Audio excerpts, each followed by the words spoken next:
Would you agree that it's more firmly a strategic driver now than ever before? Absolutely, but sometimes I think it just takes a while, right? For things you hear about. I think AI has been around for a long time, but it wasn't until recently when everybody started leaning in on generative AI in Mhm. terms of how that could help them from their day to day that it started to have more and more conversations around what the potential uses of AI, generative AI. We're starting to see agents now.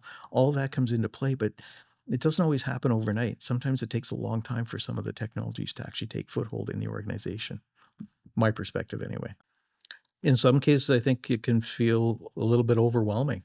There's so many different areas, and I think the hard part and I can only speak from my own personal opinion, but the hard part is how do you understand which of those technologies are most impactful for the organization that you're sitting on, the board as a board member? And I think that's where you really need to lean on the management team that you have supporting you because they're the ones that are paying attention to what's happening in the industry. They're the ones that are paying attention to what's happening with their competitors, what's happening with their suppliers. You talked about the ecosystem in terms of, and I think that's a really important aspect of it.